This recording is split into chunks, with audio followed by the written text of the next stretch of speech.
لی گندواره پارێزگەها ڕەقا شەڕوبەفچوون هین بەردەوامن دناڤەرا هێزن بورکان الفرات و چەکدارên دەولەتا ئیسلامی و پشتی رێزگارکردنا باژارۆکê عین عیسا an jî bozaniyê û şeregragê.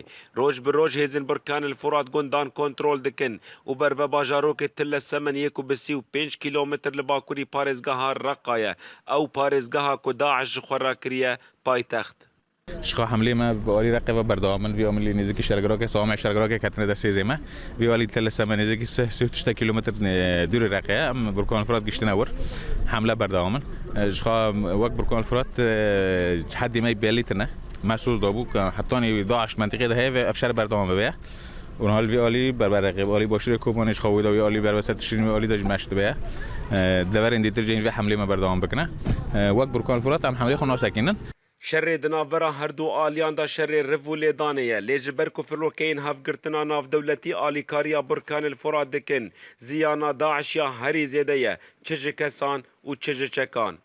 المعارك وضع تمام شر دناڤەرا mew çeteyên Daişê de riv û lêdan e lê em ziyaneke mezin digîne wan û me gelek ji wan binçav kirine û gelek cebelxaneyên wan bi dest xwe xistine û demê pêş de em berê xwe didin parêzgeha Reqayê.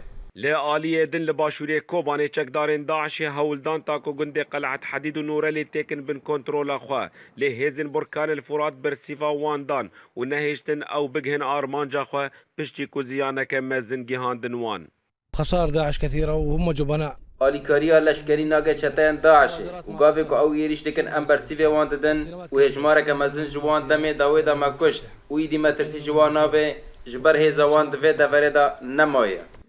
Li derdora mefraqa Sinek ku nêzîkî bajarokê Sirînê şerrûbevçûn ev bû 3 rojên ranewestiyaye. Piştî ku hêzên Burkan el Furat operasyona rêzgarkirina bajarokê Sirînê ragihand û di encamê da gundê Mecbele, Til Şwêh, Şêx Salih, Til Îzaa rêzgarkirin. Firokeyên hevgirtina navdewletî ji aliyê xwe di hindirê 24 demê jmaran da 11 caran bajarokê Sirîn û gundewarê wê tobaran kirin. Welat Bekir Orient News.